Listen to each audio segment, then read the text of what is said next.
미연.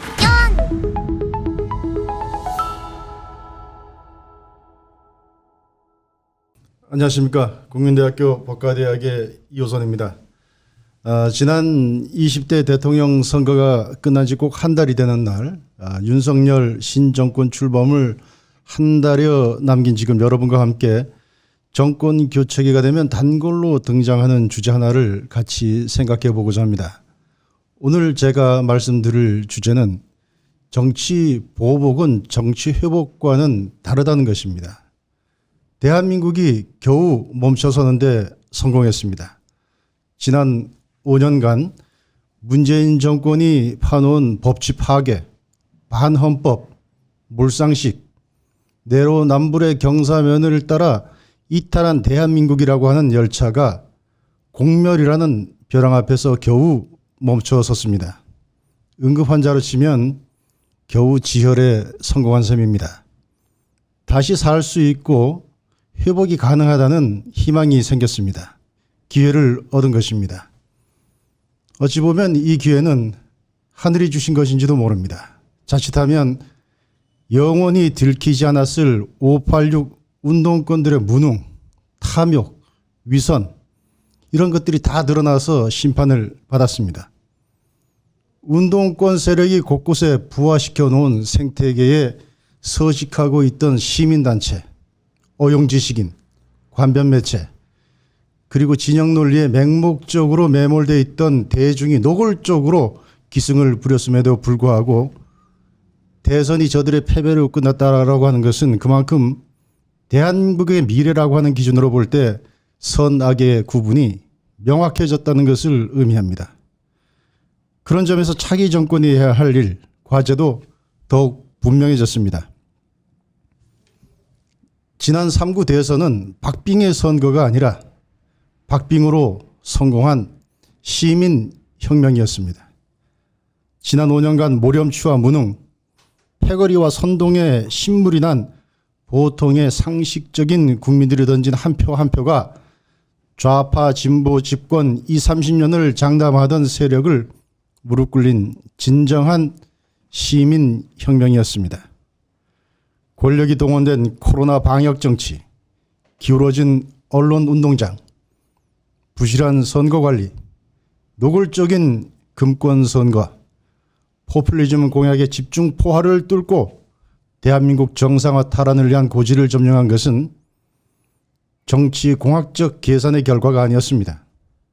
이대로 가면 소수의 무리들에 의해 나라가 좌지우지되고 대다수 선량한 국민에게는 망가진 현재, 암울한 미래만 남게 될 것이고 우리 후손은 비참하고 처량한 신세에 놓일 것이라는 걱정과 분노가 정권을 바꾼 것입니다. 그런 점에서 차기 정부는 정권 교체의 진정한 주역이 누구인지 기생좌파의 공고한 지지율 40%대를 주저앉혔던 간절한 바람과 걱정이 무엇이었는지 정확하게 봐야 합니다. 위기가 기회라고 했습니다. 맞습니다. 지금까지 우리에게 초래되었던 이 위기를 잘 극복하면 누구 말대로 정말 흔들리지 않는 대한민국이 될 수 있습니다. 그러나 한편으로 뒤집어 보면 기회가 곧 위기이기도 합니다. 기회를 잘 살리지 못하면 차라리 기회가 없었던 것보다 못한 위기로 몰리기도 합니다. 지난 대한민국 역사를 돌이켜보면 건국과 번영의 시기는 위기를 기회로 승화시킨 지도자와 국민이 있었기에 가능했습니다. 그러나 그 이후엔 위기를 기회로 바꾸기보다는 기회를 위기로 바꾼 사례가 더 많았습니다. 곧 물러날 문재인 정권이 초래한 대한민국의 위기는 그 대표적인 경우로 하겠습니다. 2022년 5월 10일 새로 5년 임기를 시작하는 윤석열 정부는 이제 겨우 위기를 기회로 바꿀 선택지를 받았는 것에 불과합니다. 차기 정부는 위기에서 물려받은 기회를 진정한 기회로 만들어야 합니다. 밑빠진 독에 물을 채우려면 구멍부터 메워야 합니다.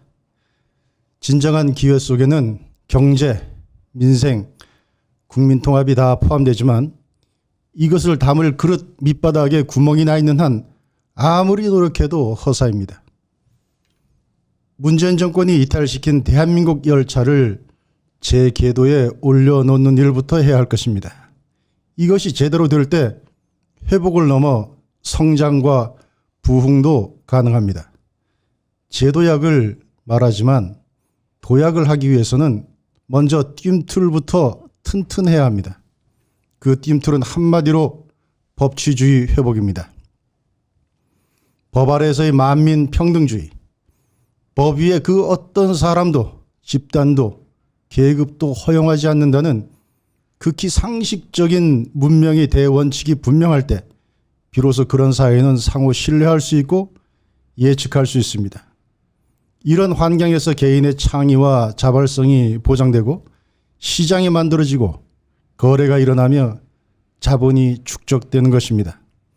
나아가 국제사회에서도 떳떳한 일원으로 인정받고 국민 개개인도 나라 안에서나 밖에서나 품격 있는 대접을 받게 되는 것입니다.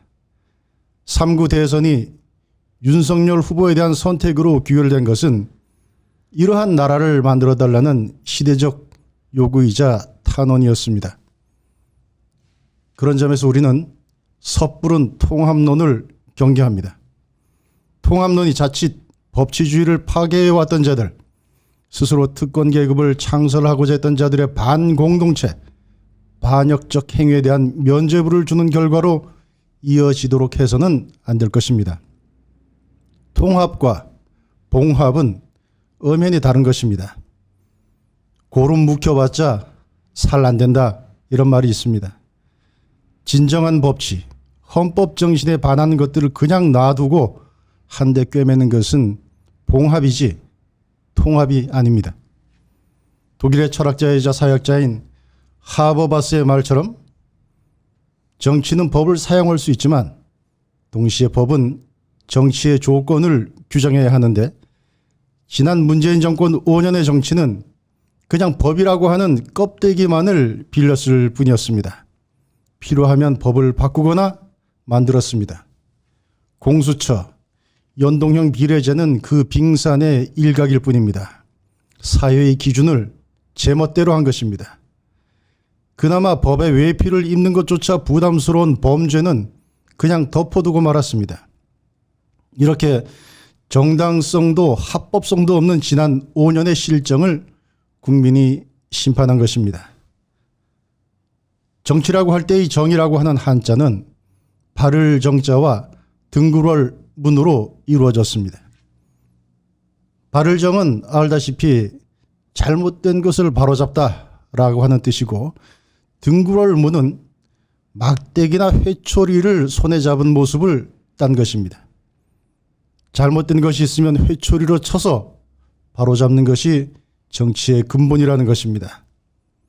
지난 5년간 한 번도 경험하지 못한 대한민국에서는 권력이 나서서 자신의 범죄를 은폐하고 이를 위해서 개혁이란 이름으로 국가의 수사 기능을 와해시키는 일을 서슴지 않았고 자기 사람을 앉혀 권력을 사유화하고 부패 방패막이로 쓰는 일을 아무렇지도 않게 버렸습니다.